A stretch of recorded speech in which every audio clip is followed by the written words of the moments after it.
Great. That works? Okay. Okay.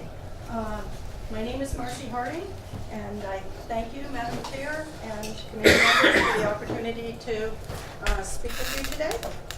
I'm going to summarize my background quickly. I grew up in Shelburne, graduated from UVM, worked for Vermont Bank for 26 years in commercial lending and credit. In 1993, Governor Dean appointed me to serve as a member of the Vermont Environmental Board after a rather turbulent time for the board. In 1997, when John Ewing retired, Governor Dean appointed me to be chair of the Vermont Environmental Board. And at that point, I left my position at the bank. I remained in the position of chair until early 2003, after Governor Douglas was elected. I then worked for the Vermont Land Trust as a paralegal, working on conservation projects until 2014, when I retired. In the spring of 2011, Governor Shumlin appointed me to the District 4 Environmental Commission. That's the commission that looks at projects in Chittenden County. In May 2017, I resigned from the District 4 Environmental Commission, but only because I was out of state caring for a family member for an extended period. My experience with the Act 250 program is long, but with some interruptions. When not serving, I've tried to keep abreast of changes in the law and with important cases, but I admit to being somewhat rusty on certain details. So I hope you'll forgive me for that. I have tremendous admiration for the law and the people who administer it. There have been many changes in Act 250 since it was enacted in 1970. The changes generally have made the law more complex, and I think the bill you are working on will continue that trend. That's not to say it's bad, it's just more complex. One of the more significant changes in Act 250 was just after I left the Environmental Board as chair in 2003. It was then that the appeal process was moved from the board to the Environmental Division of the Superior Court. It might have been called the Environmental Court at that time, but it's the Environmental Division of the Superior Court now. Changes in appeal rights were made at that time too, among other changes. My understanding is that the change in the appeals process and changes in appeal rights were sort of a package deal. One would not happen without the other. I think there was strong support for changing appeal rights, and the proponents of that change acquiesced to the change in the appeals process. I don't think the change in the appeals process was broadly embraced by proponents of the change in who could appeal. This is just a little aside, if you'll bear with me. Patricia Moulton Powden was my successor as chair of the Environmental Board. Governor Douglas had vowed to reform the permit process during his campaign. A framework for a bill had been drafted, but was not yet public. I recall Patricia coming into my office to get an overview of the job she was taking, and I was the one to inform her that if the permit reform bill passed, which it ultimately did, the job she had just accepted would be very different, as the board would no longer hear appeals. I hoped that she would oppose the change, but she did not have enough time to experience the benefits of a citizen board before she was immersed in the legislative process and the bill was enacted. Having observed firsthand the degree of effort put into the decision-making process at the board by board members and staff, I thought it was a serious mistake to move the appeal function to a court where just one person would make the decision on cases which often involve much complexity. I was part of deliberations at the board. I saw the diligence with which board members would read and hear testimony and evidence, consider the law and case precedent, weigh the merits of the arguments, and reach a decision, often unanimous, but not always. The board also had the benefit of staff attorneys who would provide briefs to the board members on the law and case precedent. However, it was always the board that made the decisions, not the staff attorneys. If you bear with me here. I'm going to just run through the list of people that I served with on the environmental board and their background, because I think you'll agree that they bring valuable and varied experience. So running down the list, and these aren't really in any particular order, although as I get toward the bottom of the list, some of those people served for only a short time while I was there. So Jack Drake was a UVM geology professor. He was a former chair of the District 4 Environmental Commission. George Holland was a civil engineer. He worked for the Navy Seabees, if I have that right. I'm saying that right. And he was a Vermont Technical College professor. Sam Lloyd, some of you may recall, was a former House member, and he was a former business owner in Weston, Vermont, the Weston Bowl Mill, and he was an actor. John Ewing was a former bank president, former chair of the District 4 Environmental Commission, and an attorney. Arthur Gibb was an investment banker and former state senator. His picture hangs on the wall somewhere in this building. And he's a farmer, and he was a farmer, and I say that because the last time I saw him with his sight impaired, he was on his tractor mowing a field on his farm. William Martinez was an electrical engineer for a utility company, CBPS, and former Water Resources Board member. Alice Olenek is an attorney from the Mad River Valley. Becky Norath was from Manchester, a former District 8 Environmental Commission member. Don Sargent was an IBM engineer and had very long service to the Environmental Board. Jean Richardson, this is all something I found on the web, lists herself as a UVM professor, maple syrup producer, organic inspector, consultant on rural development, agriculture, and environmental issues. Nancy Waples was an attorney. She's now a judge. Lawrence Bruce was an attorney, is now a judge. Gregory Rainville was an attorney, is now a judge. Steve Wright, former Fish and Wildlife Commissioner. Robert Page, medical doctor and former District Environmental Commission member, I believe. And John Farmer he's from Stowe, had some kind of business background. I don't recall the details. And he was a former state senator, I'm quite sure. And if I have any of those wrong, forgive me. I did that mostly from my own memory, but I think I have it right. In short, my message today is that I think 9 heads reach better decisions than 1. We had 9 on the environmental board, and we had some alternates as well. But compared to the environmental court, where just one person is making decisions, I believe that the board model was much preferable. I'd like to cite one decision that you may be familiar with. A large mixed-use business park was proposed at the I-89 exit 1 in Hartford. The regional plan applied to this project. It contained specific language stating, and I quote here, principal retail establishments must be located in town centers, designated downtowns, or designated growth centers to minimize the blighting effects of sprawl and strip development along major highways and maintain rural character. The question in that case turned on whether the proposed project was considered a principal retail establishment.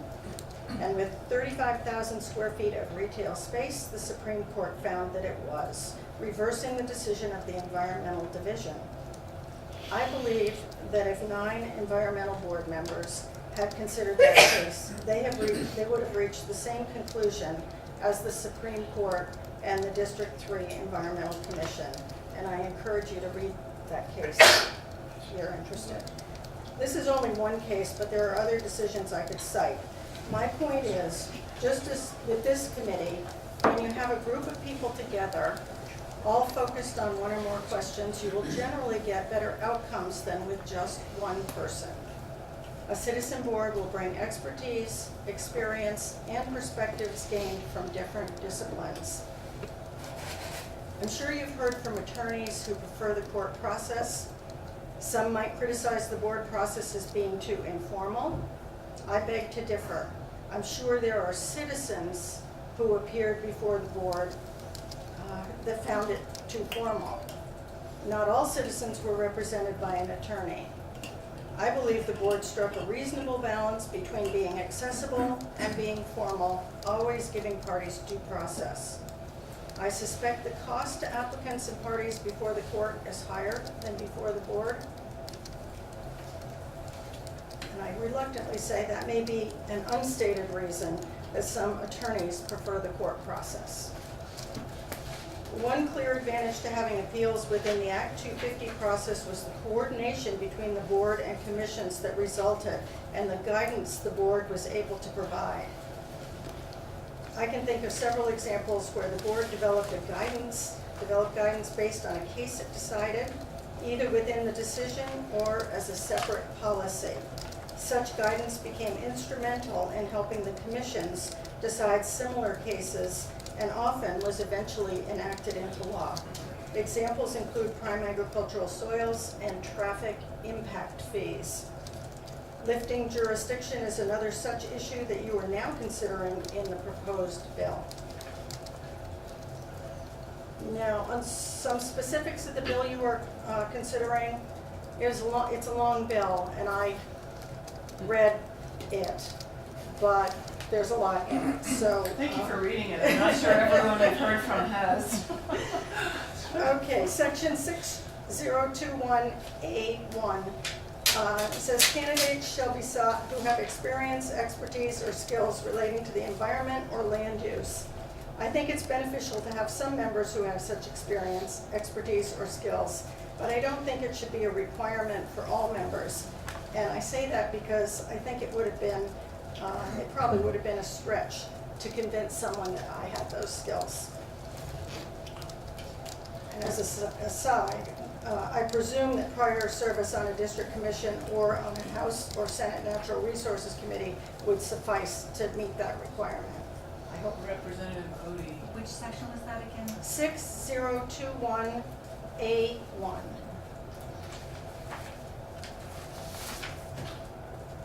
Now, if you go toward a professional board, which I think might be under consideration, I might feel differently about that, but if it's a citizen board with 9 members or large number of members, I don't think everyone that serves on the board needs to have skills relating to the environment or land use. Section 6026E provides for former commission members to sit on a case if current members and alternates are disqualified or unable to serve. And I think that that language is simply moved from another section, so I don't think it's a new requirement. But I would suggest expanding this to include current commission members from other commissions who may be more knowledgeable about the current state of the law. And I say that because my recollection is that there are occasional cases where an entire district commission is conflicted and another district commission is called in to hear the case. It's just kind of a little technical thing. Section 8403A consolidates Act 250 appeals with appeals from A&R permits. I understand the advantages of doing this, and I don't necessarily oppose them, but I would like to say that I think this change will make it more challenging to find good, willing candidates to serve the board. It takes time and effort to learn the Act 250 law, process, and precedent, which of course is always changing. And adding on top of that at least 23 additional permits governed by different sections of statute would be a little daunting.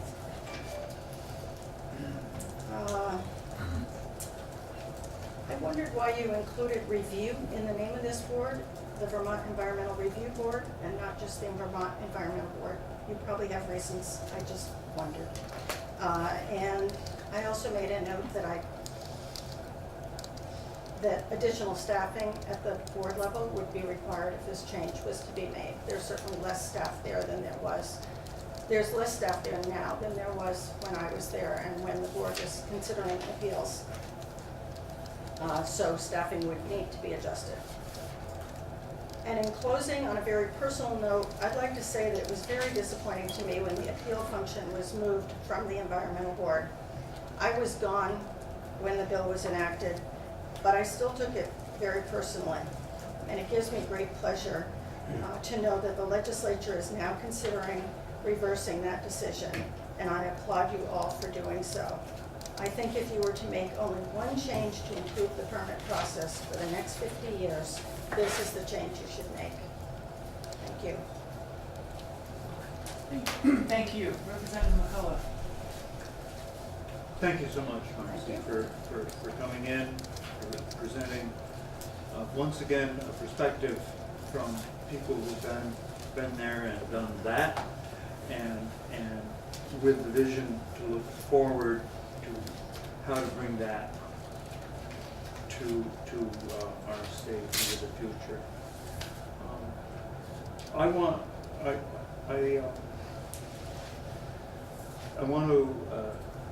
put an exclamation point, I think, on the early part of your presentation where you listed, we could say the Magnificent Seven, but there were more than seven. I didn't count them.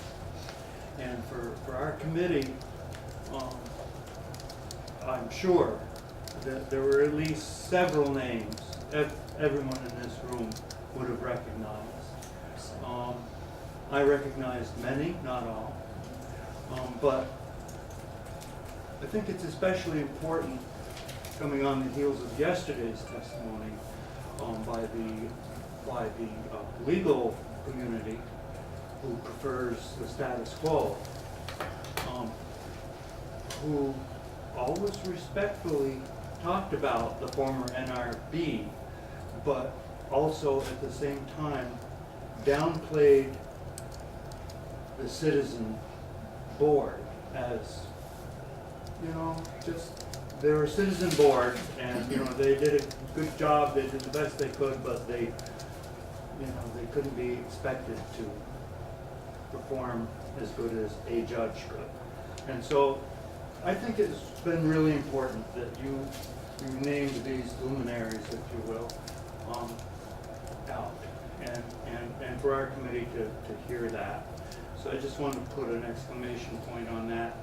So the hurdle we always face when we do things in this room is FTEs. How much is it going to cost the department in employees to do the job? And that's usually a very effective way to kill a bill. It wouldn't surprise me if in ensuing weeks we hear from the administration that this will cost some outrageous number of new employees, and so we possibly can't do that. You did mention we will need more staff, and curiously enough, the attorneys yesterday downplayed the staff's importance in the decision making because it was the judge, and actually I think said that the staff have an unusual opportunity to affect the outcome by their findings that they present. So two parts. First, would you comment on that? And secondly, is there an opportunity to get staff from existing bodies to flush out the verb? Okay. Taking your first question first, in terms of, you said in terms of the legal staff, the findings they present, and I just want to correct that. The legal staff does not present findings. The board makes the findings. The board hears the evidence, and the board makes the findings. The legal staff would write what we call the bench memo that would summarize the issues that were before the board, because the board didn't consider all 10 Act 250 criteria. They considered only the issues that were on appeal. So it might just be a question like Exit 11 was, did the project comply with the regional plan? And so the staff attorney would write a bench memo outlining the issues and then summarizing the law, and then summarizing the case precedent that we should be aware of as we consider the merits of the application. So the staff attorneys never steered the board toward a certain decision ever. The decisions were made by the board. The staff attorneys were then directed to draft the decision, and the board would review it, sometimes several times before it was actually issued, quite often several times before it was actually issued, to make sure it reflected the board's decision. So I really want to dispel the myth that the attorneys on the staff were making decisions. They were not. In terms of staffing, I'm not involved in the process at this point in time, but when I was at the environmental board, attorneys changed, so I was trying to count. I think there was a chair, and there were 4 staff attorneys. Maybe John Groveman can help me with this. One was, there was somebody that was assigned to the waste facility panel. There was another attorney that was kind of half funded by A&R, doing enforcement, or maybe fully funded by A&R.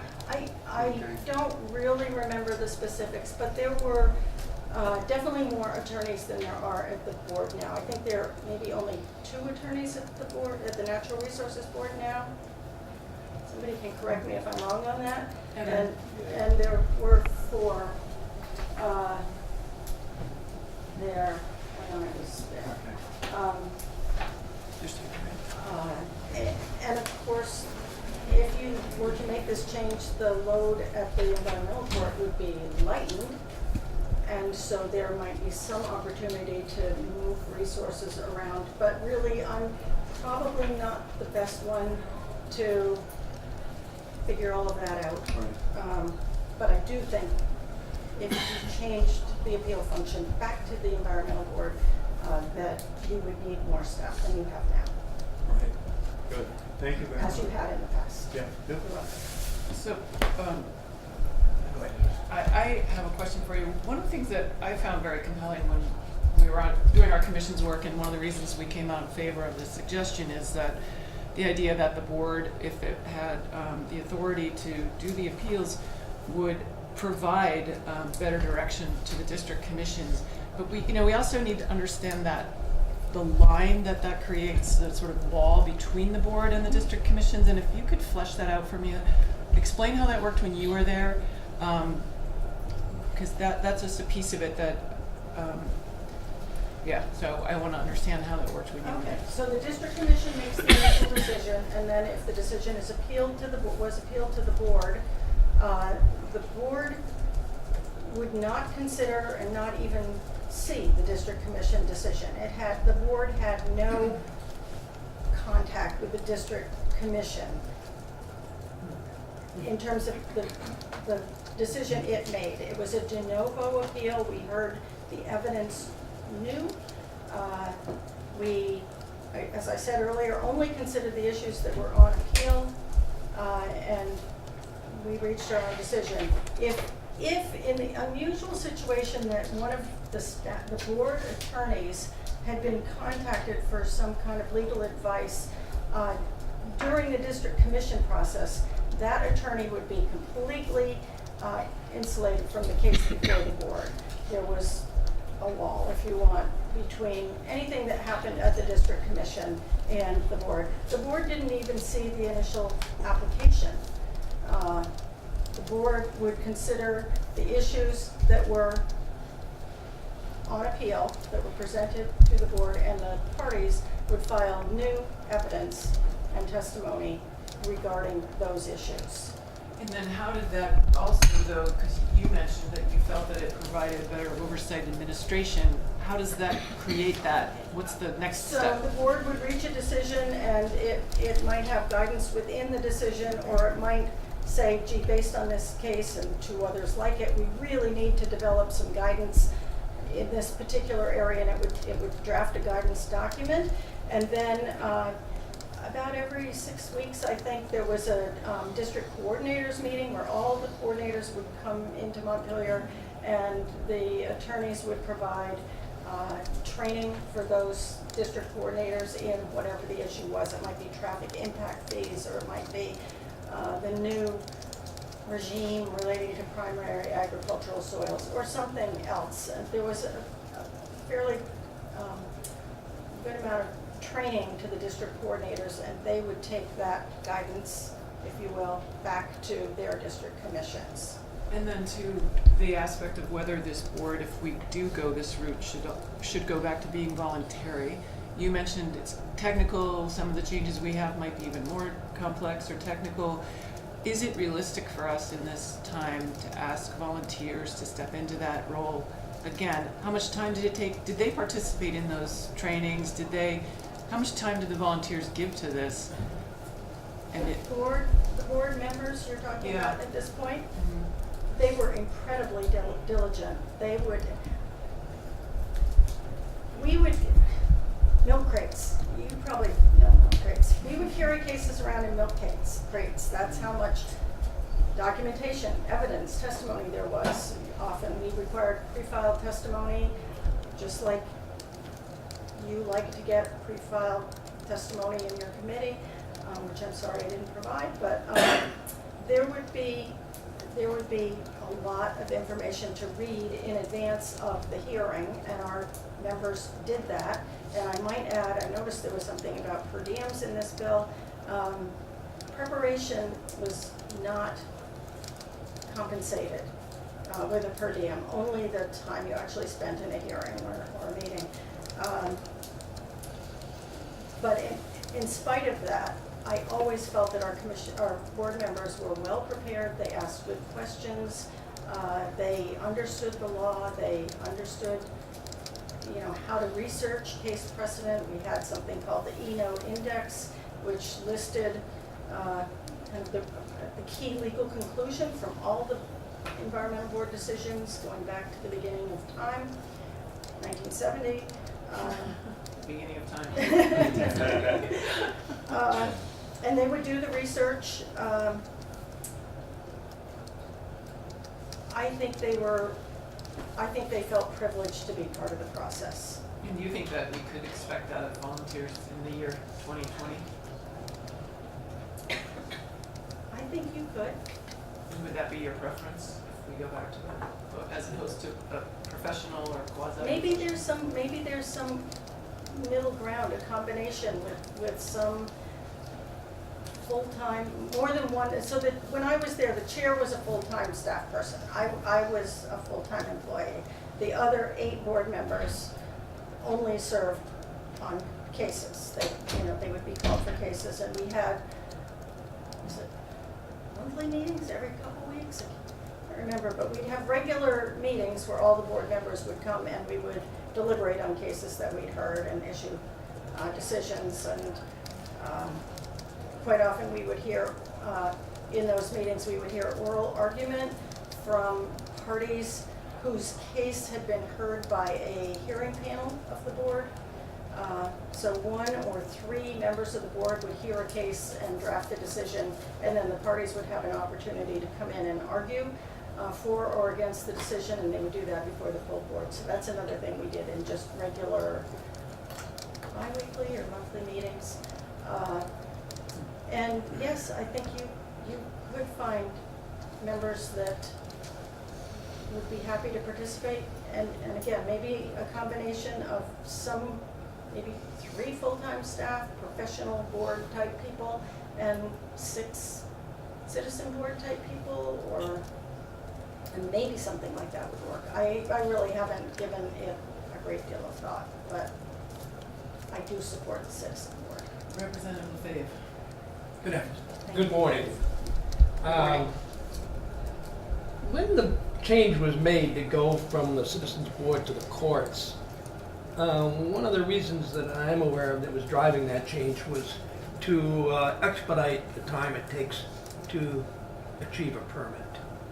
And I'm wondering now, in terms of that argument that was going on at the time and resulted in the change under the Douglas administration, if you had you testified, or had anybody from the board, or if you have any sense of how long those permits really did take, what?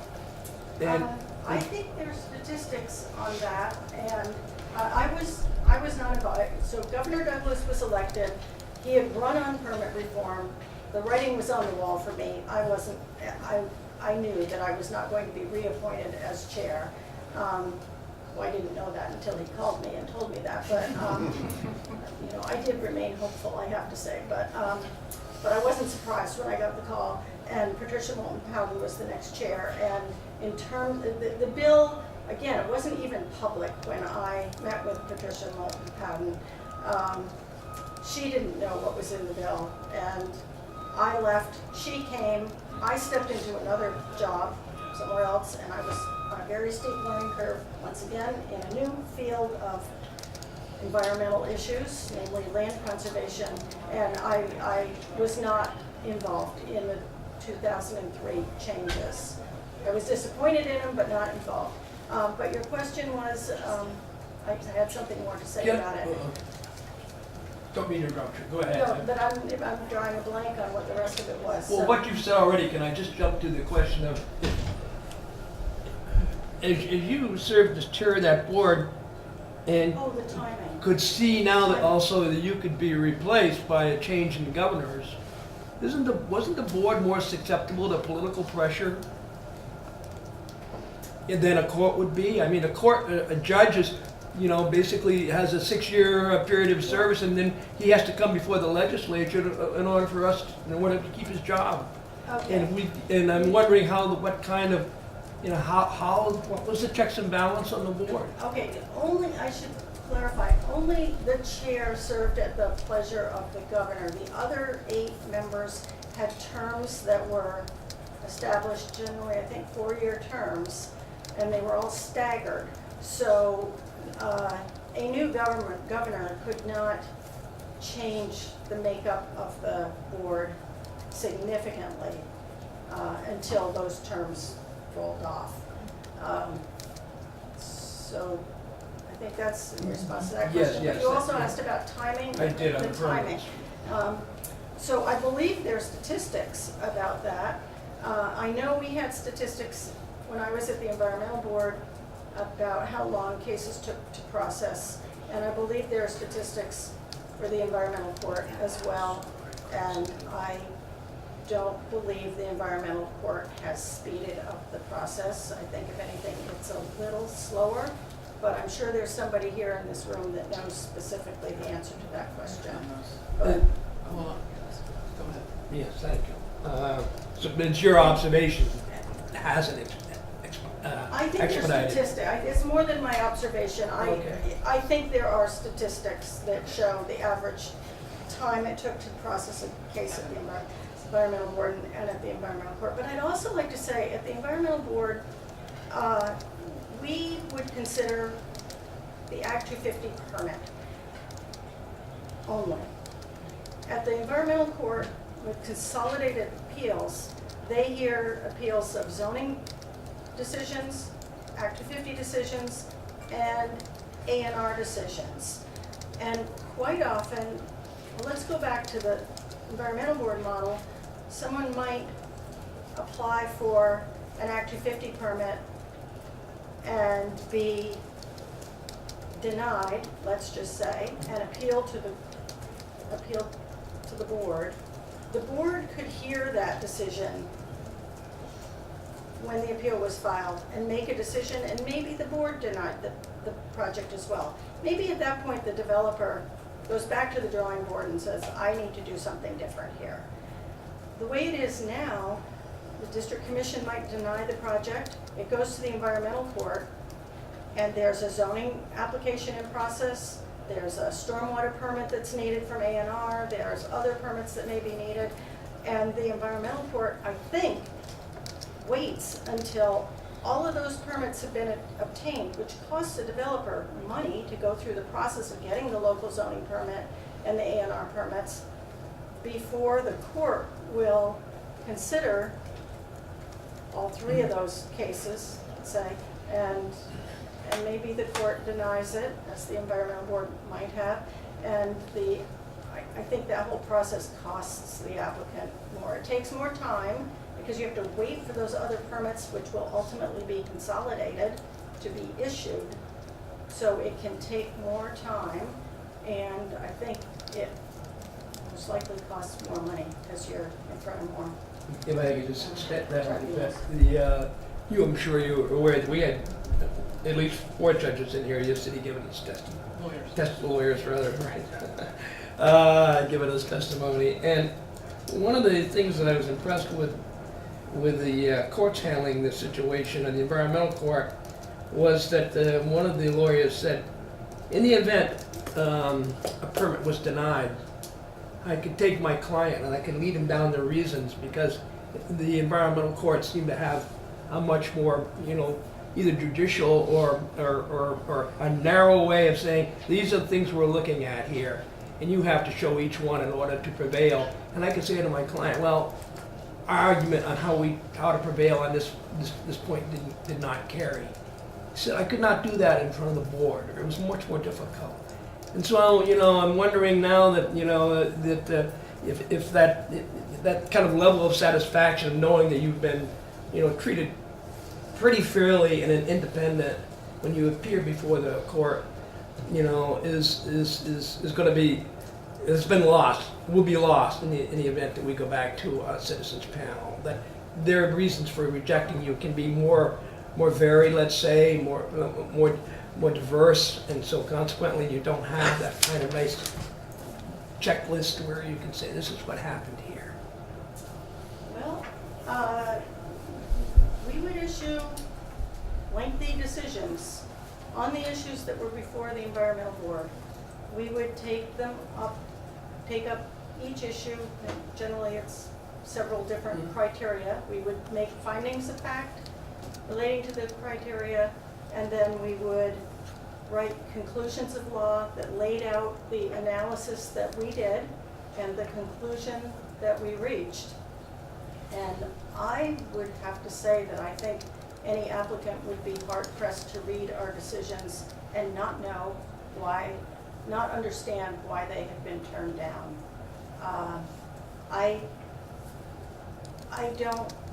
I guess I don't understand that comment. I think you can go back, all the environmental board decisions are on the website, and you can go back and read them, read a few, and see how they were drafted and issued. And I just find it hard to believe that an attorney or an applicant couldn't read our decisions and understand where the flaws in the project's compliance with the 10 criteria were. I guess I just don't understand. I wasn't here yesterday, I didn't hear the comments. Well, I think the idea was that if you could go to, when one person's making a decision, you can go back, you can review why that decision was made. When 9 people are making it, it becomes a little more cloudy, less Well, clear. there's still just one decision issued. It's not, we didn't issue 9 decisions. It was one decision, generally unanimous, not always. If it was not unanimous, there was always a dissenting opinion written. And again, I think the decisions were pretty well written and pretty clear. Representative McCullough. So sort of on that and on some of the questions I've already asked, I'll just comment that my friends and several yesterday, our personal friends who presented, very skillful and represented the NRB as very good, but they were promoting way better. And so that was their job yesterday. They presented the former NRB and likely the new verb as being tougher for citizens to go and present their cases against than the court system that exists now. Yes, really. So I'm just, that's your answer, I think. Thank you. It surprises me. we had citizens appearing before the board often, Yeah.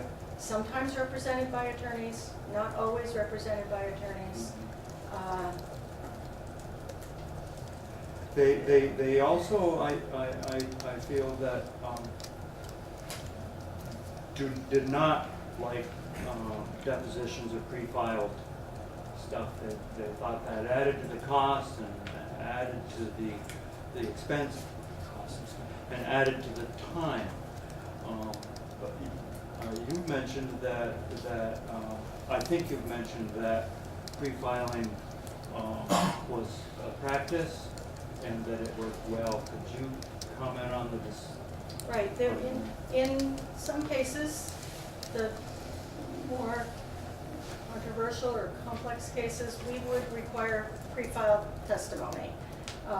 We would have a pre-hearing conference, we'd talk about what the issues were to be decided, who the witnesses were gonna be, what a time schedule would be, and we would build into that time for the attorneys to prepare pre-filed testimony for their witnesses. And I think both sides appreciated that because they knew what the testimony was going to be before they got into the hearing. There was pre-filed testimony, there was also rebuttal testimony that we built into the system. So, but our timeframes were pretty tight. We didn't, we didn't delay cases 6 months or 4 months waiting for people to do pre-filed testimony. It was 2 weeks and then another 2 weeks for rebuttal and then we'd go to hearing. I think the parties appreciated that. Thank you.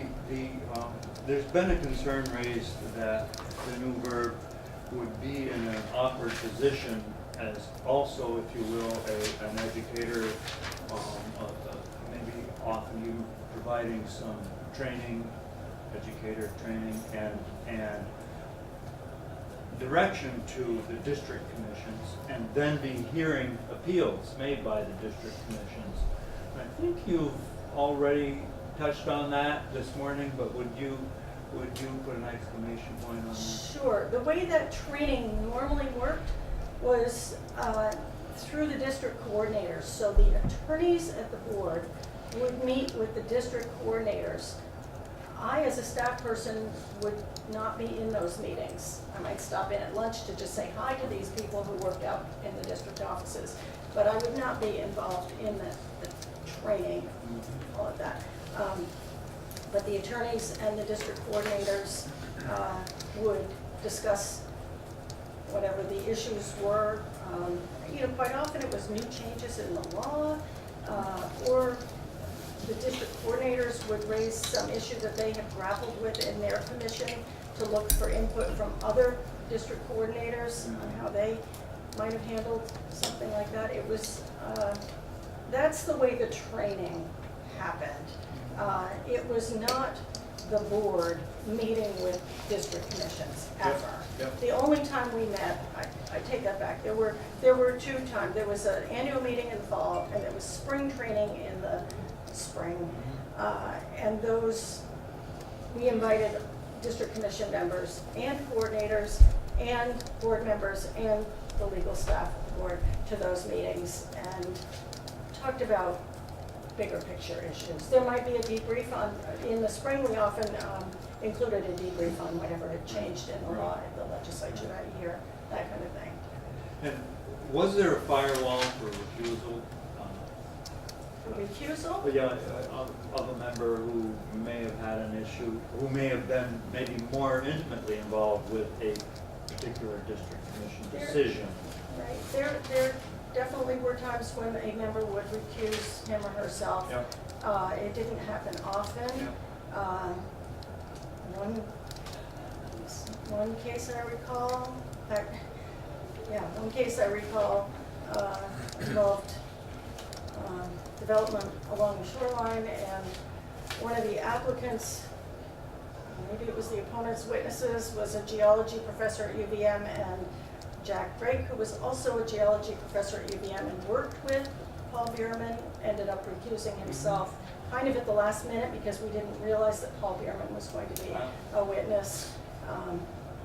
But yes, and there were 4 alternates, so we could bring in alternates if we knew someone had some sort of conflict of interest, but it didn't happen frequently. They filed testimony, might have helped with that. Well, that's what, we did have that, so, Yeah. oh yeah, as far as Paul Bierman, right. Right. Thank you very much. You're welcome. So you didn't take A&R appeals, No, we permit did appeals not. at that time, okay. And so, yeah. Right, any last questions for Marcy? Thank you so much for coming in. Thank you for having me. It's really nice. Oh, I have, Oh, one last question. would you favor if we go back to the Citizens Board, the number of members on that board to be repeated as 9? I thought 9 was wonderful. Again, you got to hear so many different opinions, and you had the expertise of people in areas where you might not have had much expertise, but you knew that there was somebody else there that could help on that issue. I thought 9 was a wonderful number. 7, probably be fine. 11 might be a little unwieldy. Get down to 5. Yeah. 5 is a lot better than 1. I mean, my message really is, just like with your committee, if one of you had to be deciding what to do with Act 250 for the next 50 years, compared to 11 of you, I think you're going to reach a much better decision with 11 of you at the table. And is it a 4-year service as well on the commission? Oh, on the commission? Yeah. I'm Ye- sorry, on On the the board? Citizens Board, yes. Yes, I believe our terms were 4 years, but I remember the chair served at the pleasure of the governor, so the chair could be removed. And you could be reappointed. Yes. Yes.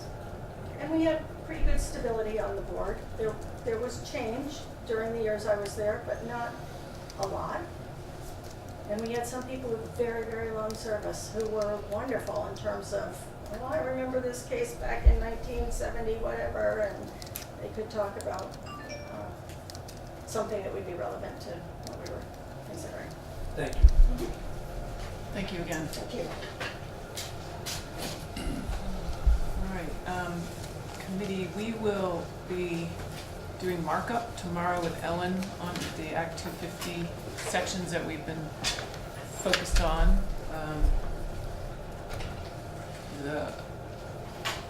Let's see, I guess I would ask you all for your input. We could start with what we just have been doing, which is the administration and appeals.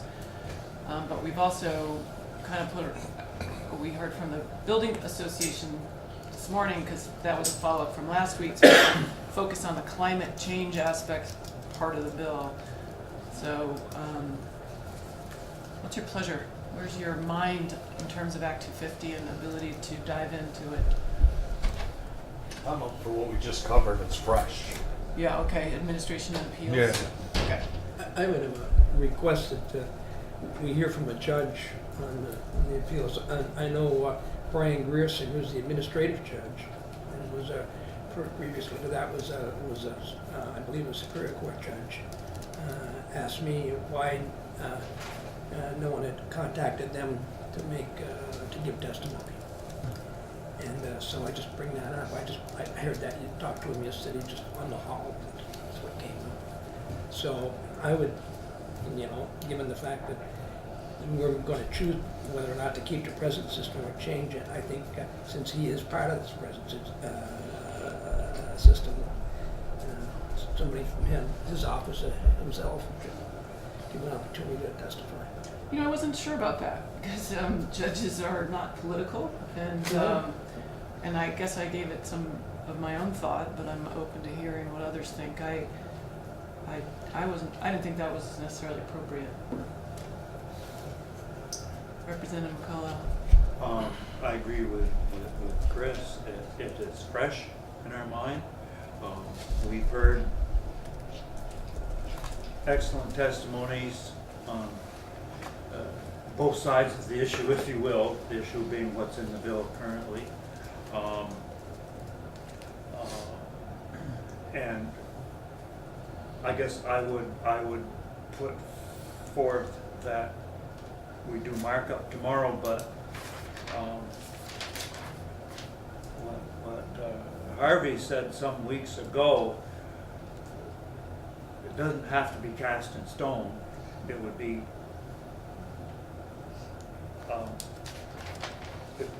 we don't close the book on that section and move forward. It's for the purposes of the next iteration. We could modify what we did at another markup and session prior to voting on a particular bucket, if you will. I hope I'm paraphrasing your thought correctly. You got it pretty close. So I propose moving forward with a markup tomorrow. I'm and would invite the rest of the room to think about what we've heard and think, is it A or is it B? Or is it a combination of A and B, meaning what's in the bill and versus the status quo? Maybe it's a combination of the status quo and what's in the bill. And that's where I'm leaning, and hope to present some sort of offer in that regard for consideration as part of the markup. Okay. Representative. I would agree with that. I think that I'm not ready to do final markup and be ready to vote on this thing, because I think we're a long ways from that. But I think it would be good if we tried to pull together something on some of the sections that we've had quite a bit of discussion on, so that we kind of, rather than, we've heard a lot of information. Yeah. I mean, this week we've heard this one this way, this one this way, this one this way. So I think if we could do some routine markup, so we've got a guideline that we can work from, would be good. Right, a guideline, and also help us identify gaps. Right, where exactly, we need to hear from exactly. people. I think that's what I'd like to Yeah. spend a lot of time, well, Friday and then next week. Yeah. And so I would encourage you, if you have a moment this evening, to read the sections of the bill that are related to this that we've looked over. So we can all have it fresh in our minds and think creatively tomorrow. So just to be clear, you think it's not kosher to bring in the administrative judge to testify? If you ask me why, I want to know why. Yeah, yeah, fair enough. I'd like to hear from other folks, I guess. That is what I think. Well, you- I think it's here. Excuse me? So we have been hearing from other folks. I mean, committee members. on this Well, subject. okay, so it's wide open then. I mean, if we're gonna bring the markup in, I'm just wondering at what point, if we're gonna allow the judge to come in and testify, that's all. After the markup? Well, we also, I guess, we need to do some markup. We don't have him scheduled. We can talk about whether or not the committee wants to hear from him right now. Representative Morgan. Well, if it's not appropriate, as you indicated, then we shouldn't. But if it is, it would be nice to hear the other side. That's kind of how I feel. was checking in with the Judiciary Committee on this recently and was like, well, I don't know. I didn't think that was necessarily appropriate. And there was agreement on that. And so they are, I don't know, this is new territory for me, but that was my instinct, and that I followed through with some folks who know more than I do. But he asked you if you were going to, so they were apparently willing to. So either way, if you don't We had a think it's right, conversation. but Okay, if all you right. think it is, I would like to hear. Okay, well, I'll talk to Legislative Council.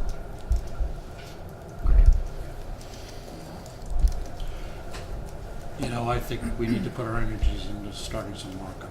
Yeah. And we can take Paul's request as part of that conversation.